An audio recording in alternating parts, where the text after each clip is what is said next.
नमस्कार। धीरेन्द्र शास्त्री को तो आप जानते ही होंगे, आजकल बहुत चर्चा में हैं। उन्हें आए दिन न्यूज़ चैनल्स पर देखा जा सकता है, बीजेपी के नेताओं के साथ देखा जा सकता है और सोशल मीडिया पर तो भरमार है उनके प्रोग्राम्स की। इसलिए कह सकते हैं कि आज की तारीख में उन्होंने अपनी एक अलग ही पहचान बना ली है, जिसका फ़ायदा राजनीतिक दल अपने अपने हिसाब से उठा रहे हैं। फ़िलहाल तो बीजेपी उठा रही है क्योंकि वो सत्ता में है, लेकिन कल कोई और पार्टी आएगी, वो बाबा के चरणों में जाकर लेट जाएगी। ये धीरेन्द्र शास्त्री कौन है, थोड़ा ये आपको बता दूं। वैसे इसकी ज़रूरत है नहीं, फिर भी बता देना उचित है। धीरेन्द्र शास्त्री को धीरेन्द्र कृष्ण शास्त्री बागेश्वर धाम सरकार और बागेश्वर धाम महाराज के नाम से भी लोग जानते हैं, और बाबा तो ये हैं। लेकिन इनका असली नाम धीरेन्द्र शास्त्री नहीं है। मतलब जो इनका रियल नेम है वो धीरेन्द्र कृष्ण गर्ग है। ये विकीपीडिया के अनुसार 26 वर्ष के हैं और मध्य प्रदेश के छतरपुर से बिलोंग करते हैं। इन्होंने बीए किया हुआ है और काम ये क्या करते हैं वो किसी से छुपा हुआ नहीं है। अब आते हैं मुद्दे की बात पर कि आज की मौजूदा सरकार के मंत्री इनके साथ क्यों देखे जा रहे हैं, क्यों धीरेन्द्र शास्त्री को वो सिक्योरिटी प्रोवाइड कराई जा रही है जो टैक्स पेयर्स के पैसे से संबंधित है। आखिर इस सब के पीछे की पूरी कहानी है क्या?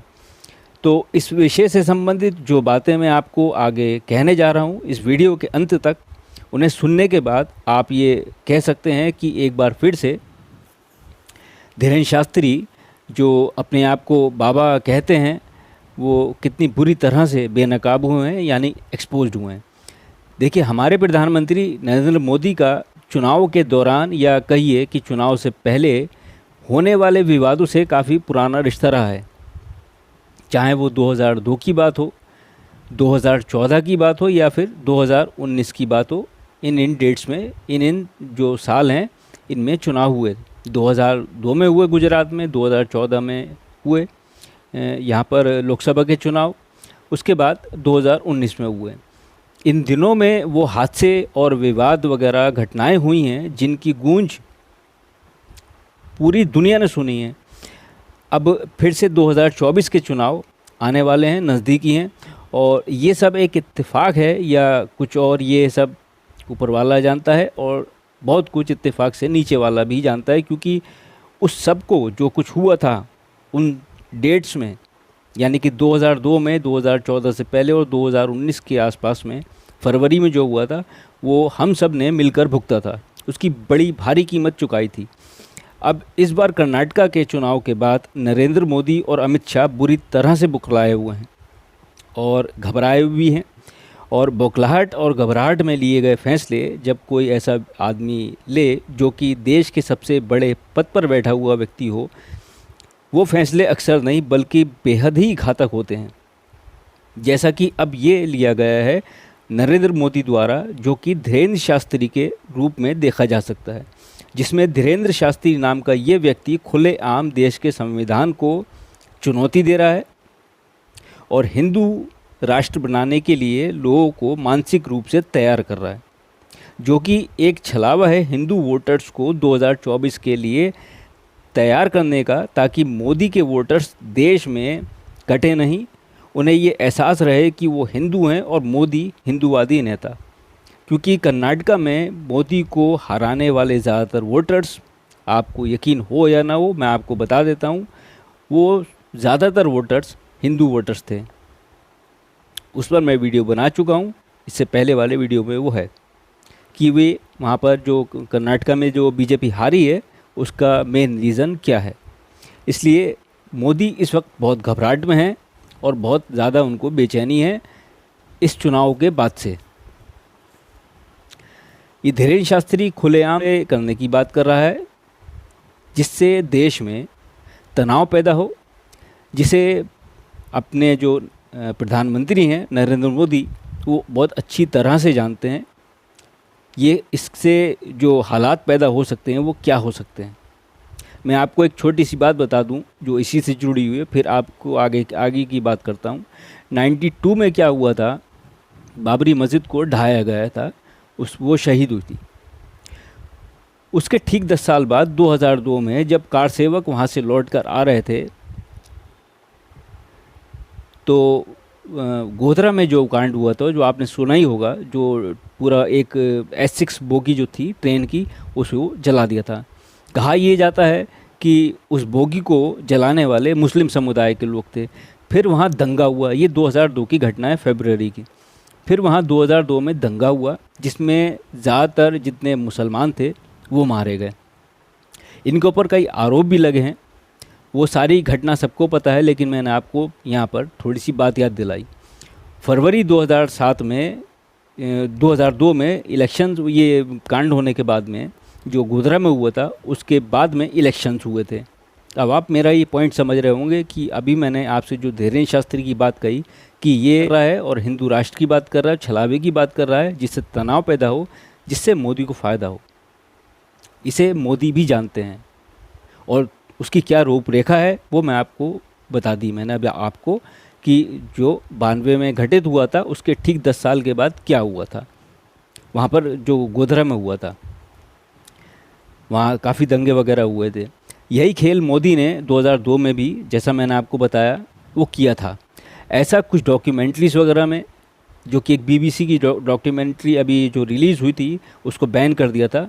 और कुछ लोगों के अनुसार वीडियो फुटेज के सबूतों के आधार पर कहा जाता है, जिसमें मोदी को गोधरा कांड में, ये कुछ तस्वीर मैं आपके सामने रख रहा हूँ बारी बारी से ताकि आपको इजीली समझ में आए, जिसमें मोदी को 2002 में उस वक्त गोधरा के साथ और जली हुई ट्रेन के फ़ोटो के साथ, ये जो तस्वीर मैंने आपके सामने रखी है, उसमें देखा जा सकता है कि वो इलेक्शन कैंपेन के दौरान, चुनाव के दौरान हिंदू वोटर से वोट मांग रहे हैं, जैसा हरकत इन्होंने पुलवामा में की थी। पुलवामा के बाद जो हुई थी, जो फरवरी में हुआ था, ये भी इत्तेफाक है कि फरवरी में ही 2019 में पुलवामा में अटैक हुआ था सोल्जर्स पर।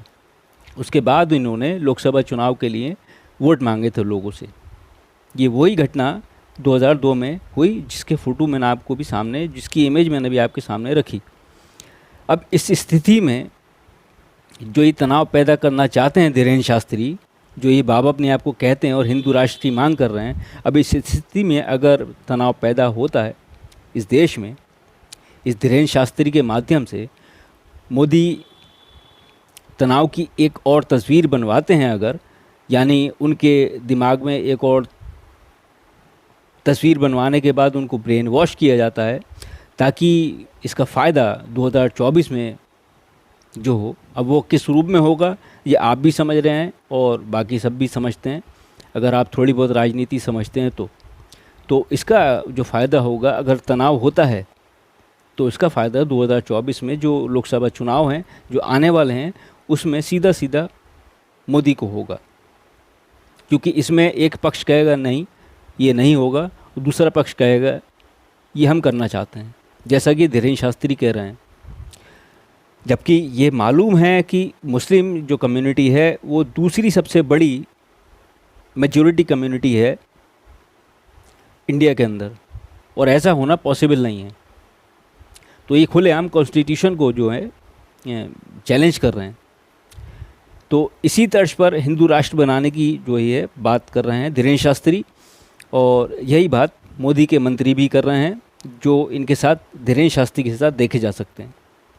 समाज में देखिए हर तरह के लोग हैं, अच्छे भी हैं और बुरे भी हैं, और इस स्थिति में जो ये तनाव पैदा करवा रहे हैं, और इस स्थिति में मोदी सरकार एक तरह से छूट दे रही है कि लोग हिंदू राष्ट्र की बात करें। आप समझ रहे हैं कि लोग हिंदू राष्ट्र की बात करें, ताकि उनके दिमाग में ये बिठाया जा रहा है कि आपकी तादाद हिंदुस्तान में ज़्यादा है, यानी कि हिंदू कम्युनिटी की तादाद ज़्यादा है। यही तो कह रहे हैं धीरेन्द्र शास्त्री सब लोगों से, जो हिंदू कम्युनिटी के लोग हैं उनसे यही उनके दिमाग में उठाला जा रहा है कि हम हिंदू राष्ट्र बनाना चाहते हैं।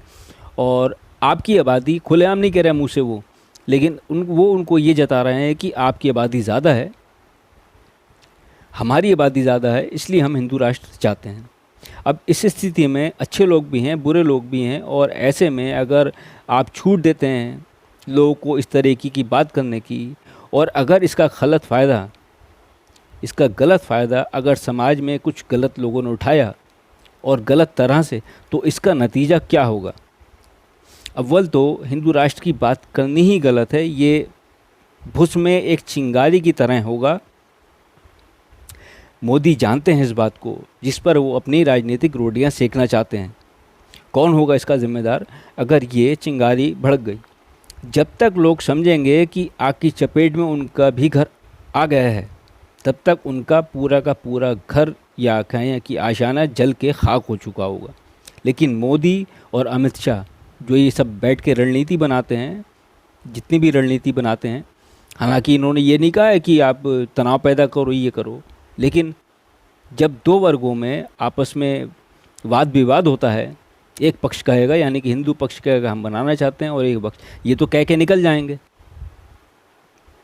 तो मैं इसलिए कह रहा हूँ कि अगर ये चिंगारी भड़कती है तो इसका जिम्मेदार कौन होगा? इस मामले में मोदी जो हैं और अमित शाह तो कहेगा निकल जाएंगे, वो बेदाग साफ निकल जाएंगे। और इसी तरीके से जो धीरेन्द्र शास्त्री हैं, जिनकी वजह से ये आग भड़केगी या भड़क सकती है और लोगों के बीच में तनाव पैदा हो सकता है, ये भी बच निकलेंगे। इनका भी कुछ नहीं होना है, क्योंकि ये उस भीड़ में शामिल नहीं होंगे। इस भीड़ में जो शामिल होगा, जब दंगा होता है तो भीड़ में लोग ही शामिल होते हैं, या वो लोग जो भेजे जाते हैं चिंगारी लगाने के लिए। बाकी आप लोग भुगतते रहिए। संत महात्मा जो होते हैं और मौलवी उलेमा वगैरह जो होते हैं, ऐसे नहीं होते हैं। वो लोग आपसी सौहार्द की बात करते हैं, ना कि देश को तोड़ने की और लोगों को आपस में लड़वाने की, जिस तरह से ये धीरेन्द्र शास्त्री कर रहा है। इसलिए ये आदमी किसी ढोंगी से कम नहीं है, और ये ढोंग जो है इसकी पहचान है। 2024 के चुनावों को देखते हुए, करोड़ों लोग जो नौजवान हैं उनको देखते हुए, जो कि बेरोज़गार हैं, बीजेपी शासित राज्यों के सरकारों को देखते हुए, उनके कारनामों को देखते हुए, जो आए दिन बुलडोज़र चल जाते हैं, और मोदी व अमित शाह की हिंदूवादी राजनीति को देखते हुए कि उनके मंत्री खुल्लम खुल्ला सपोर्ट कर रहे हैं इसका, धीरेन्द्र शास्त्री का, और सिक्योरिटी प्रोवाइड कराई जा रही है टैक्स पेयर्स के मनी से, इसको और आप क्या कहेंगे कि ये क्या करवाना चाहते हैं? कितनी बड़ी आबादी है, और ये अभी से शुरू कर दिया। जैसे कर्नाटका के इलेक्शन ख़त्म हुए हैं, तुरंत इन्होंने ये करा है। इधर चुनाव ख़त्म हुए, इधर ये बिहार पहुँचे, पटना पहुँचे, जो आपने अभी देखे भी होंगे कुछ समाचार वगैरह में।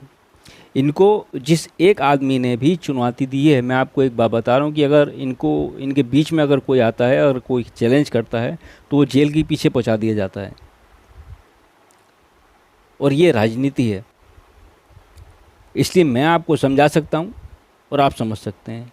इसलिए जो देश का वोटर है वो अपने भविष्य का फैसला कर सकता है कि वो अपने भविष्य में अपने आप को कहाँ देखता है या क्या चाहता है अपने लिए भविष्य में। इस देश में मांग होनी चाहिए इस बात की कि यहाँ लोगों के लिए रोज़गार के अवसर पैदा हों, फैक्ट्रीज़ लगें, प्रोडक्शन हो, और देश के लोगों को वो सब मिले जो इन नेताओं को और अमीर लोगों को बैठे बिठाए मिलता है। 2024 के चुनावों को देखते हुए जैसा मेरा अपना पर्सनल अनुमान है वो यही है कि इन चुनावों के लिए मोदी और अमित शाह वो सब करेंगे जो देश के लोगों के हित में हो या ना हो, लेकिन इनके हित में ज़रूर होगा। ये बातें डिटेल में मुझे इसलिए लिखनी पड़ी ताकि मैं इसमें कुछ मिक्स ना कर जाऊं, क्योंकि ये जो सेंसिटिव बातें होती हैं, जैसे मैंने 2002 की बात यहाँ पर बीच में कही, 2014 की कही और 2019 की कही, क्योंकि कहीं से कहीं बोल जाओ गलत तो वो आदमी पकड़ता है गलत बात को और फिर उस पर कुछ भी एक्शन ले सकता है। लेकिन मैंने प्रूफ बाय प्रूफ आपके सामने तस्वीर भी रखी, कैसे 2002 में क्या हुआ, किस तरीके से चुनाव के दौरान वोट मांगे गए, पुलवामा के दौरान भी मांगे गए थे, वो सब न्यूज़ वगैरह में आप गूगल करेंगे तो आपको मिल जाएगा। तो ये राजनीति का एक हिस्सा है। आपके कहने से ये जो धीरेन्द्र शास्त्री कह रहा है, ये धीरेन्द्र शास्त्री अपने तरफ से नहीं कह सकता कि मुझे हिंदू राष्ट्र चाहिए। अचानक ये मांग जो उठने शुरू हुई है इसकी, अब तक तो ये पर्ची निकाल के बताते थे तो लोगों को, वो भी इनको पकड़ा गया था कि ये एक तरीके से झूठ बोलते हैं, कुछ नहीं है। इनको एक व्यक्ति ने, जिनका नाम श्याम मानव है, उन्होंने चैलेंज भी किया था, उनको फिर धमकी मिलने लगी थी जान से मारने की। उनका एक इंटरव्यू है, आपने शायद वो देखा हो, ना देखा हो तो आप सर्च कर लीजिएगा, आपको मिल जाएगा। उन्होंने चैलेंज दिया था इनको। अब ये कर रहे हैं अब हिंदू राष्ट्र की बात। इसमें तनाव पैदा हो सकता है और बहुत बड़ा तनाव पैदा हो सकता है, जिसकी जो कल्पना है वो आप नहीं कर सकते। और जो स्थिति है भाजपा के विरुद्ध है इस वक्त, कर्नाटका में जिन लोगों ने हराया वो हिंदू ही थे ज़्यादातर। जो सबसे बड़ी जो वर्क था वो हिंदुओं का ही था। लोग समझ रहे हैं धीरे धीरे, इसलिए ये उन जगहों पे जाकर टारगेट कर रहे हैं ताकि वहाँ से स्थितियाँ चेंज हो। जैसे 2019 में अचानक हो गई थी स्थिति चेंज, हमले में सोल्जर्स मारे गए थे जो 2019 में हुआ था, उसके बाद में अचानक हवा बदल गई। तो इनकी नीतियों के खिलाफ मैं भी हूँ और बहुत सारे लोग होते चले जा रहे हैं, आप भी शायद हों। और ये जो तरीका है हिंदू राष्ट्र का, इससे तो हर आदमी सहमत होगा कि आप क्या बात कर रहे हैं। आप कॉन्स्टिट्यूशन को चैलेंज कैसे कर सकते हो? संविधान जब मौजूद है, जब उसके दायरे में सब लोग आते हैं, तो आप हिंदू राष्ट्र की मांग ये डिमांड नहीं कर सकते, लेकिन आप कर रहे हो और तनाव की स्थिति पैदा करना चाहते हो। हिंदू राष्ट्र का क्या मतलब है? हिंदू राष्ट्र का मतलब ये है कि एक ही समुदाय की चलेगी और दूसरे को आप दूसरे दर्जे का आदमी बना दोगे, तो वो इस बात का विरोध करेगा। और जब वो विरोध करेगा तो विवाद पैदा होगा, विवाद पैदा होगा तो झगड़ा फसाद होगा, कहीं छोटा झगड़ा होगा कहीं बड़ा होगा, और वो फैलता चला जाएगा। और इसी चीज़ का फ़ायदा 2024 में नरेंद्र मोदी उठाएंगे, क्योंकि दो समुदाय और बढ़ जाएंगे। अब 9 सालों के अंदर अंदर वैसे भी बंटवारा बहुत कर चुके हैं ये लोग, हिंदू मुस्लिम की बात कर करके कहीं पर किसी मुसलमान को लिंच कर दिया जा रहा है। पूरे दिन टीवी पर इस्लाम, मुसलमान, ये वो आप देखते हैं। तो जो मेरे पास बात आई, जब मैंने इनका देखा, जब ये बिहार पटना भी गए हुए थे और मैंने बीजेपी के लीडर्स वगैरह के साथ में पहले भी आते थे ये, जब मैंने देखा तो मैंने सोचा कि इस पर एक वीडियो बनाना चाहिए। और अब इनकी क्या रणनीति है 2024 के लिए, उसको भी मैंने जब थोड़ा महसूस करा, उसका थोड़ा सा एनालाइज़ किया, तो मैंने सोचा एक वीडियो बनाऊं और आपके सामने अपनी बात रखूं, ताकि आप बात को समझें कि 2024 में क्या हो सकता है। मैं सबसे ये रिक्वेस्ट करूंगा कि किसी भी विवाद में इंडल्ज होने की ज़रूरत नहीं है, यानी कि किसी भी विवाद में उलझने की ज़रूरत नहीं है। ये सिर्फ इनका जुमला है हिंदू राष्ट्र का, कॉन्स्टिट्यूशन से छेड़खानी ये नहीं कर सकते। बहुत इनको ताकत चाहिए, चाहे वो मोदी जी हों, चाहे वो कोई भी हो। ये जो धीरेन्द्र शास्त्री कर रहा है, ये सिर्फ एक भड़काने वाली बातें हैं। जैसे ये केरला स्टोरी में हुआ कि सिनेमा हॉल में जाके बाद, थिएटर्स वगैरह में जाने के बाद में, वहाँ पर जो बजरंग दल के लोग हैं या और इनसे जुड़े हुए जो लोग हैं, वो लोगों को चढ़ा रहे हैं, लोगों को उकसा रहे हैं, प्रोवोक कर रहे हैं एक तरीके से। तो किसी भी तरीके से विवाद में उलझने की आपको ज़रूरत नहीं है। ये सिर्फ वोटर्स को ये बताना है, इन लोगों को, कि आपके जो नेता हैं वो मोदी हैं, जो हिंदू हैं, जिनको टारगेट कर रहे हैं ये। जैसे अयोध्या का राम मंदिर का करा है इन्होंने, उसके बाद में और कभी कुछ करते हैं कभी कुछ करते हैं। इनकी अलग अलग तरीके हैं, उल्टे सीधे तरीके। इनको साम दान दंड भेंट जो भी कुछ मिल जाए उससे इनको चुनाव जीतना है। तो ये आज का पूरा वीडियो था जो मैंने आपके सामने बात रखी। थोड़ी सी अपनी मेरा अपना आकलन था जो मैंने आपके सामने रखा। इस पर अगर आप भी अपनी कोई प्रतिक्रिया देना चाहते हैं तो आप कमेंट बॉक्स में दे सकते हैं, मैं भी उसको समझूं कि आप क्या सोचते हैं इस बारे में। मैंने तो आपको बताया कि 2024 की ये तैयारी है और कुछ नहीं है, और कुछ नहीं है। लोगों को बेरोज़गार रखना है, उनको कोई रोज़गार के अवसर पैदा नहीं करने हैं। सिर्फ इनकी 2024 की तैयारी है, क्योंकि बहुत बुरी तरीके से घबराहट में है पूरा बीजेपी, मोदी जी और अमित शाह जी। आपकी अपनी क्या प्रतिक्रिया है इस पे, आप कमेंट में मुझे ज़रूर बताइएगा, ताकि मैं भी आपका आकलन है, मैं भी थोड़ा समझूं। इसके अलावा अगर आप चाहें तो इस वीडियो को शेयर भी कर सकते हैं। मैं आपसे मिलूँगा कि फिर किसी और वीडियो में, किसी और वीडियो के साथ। और चाहें तो आप चैनल को सब्सक्राइब भी कर सकते हैं। मैं न्यूज़ वगैरह के वीडियो, जितने भी इंपॉर्टेंट्स न्यूज़ होती हैं उनके अपडेट जैसे ही मेरे पास आते हैं तुरंत मैं अपलोड करता हूँ उससे, जो इम्पोर्टेंट होती हैं। अगर आप चाहें तो उनको, मेरे चैनल को सब्सक्राइब कर सकते हैं, तो आपको उसकी नोटिफिकेशन वीडियो की मिल जाएगी। मैं आपसे फिर मिलूँगा किसी और वीडियो में, किसी और वीडियो के साथ। तब तक के लिए धन्यवाद, नमस्कार।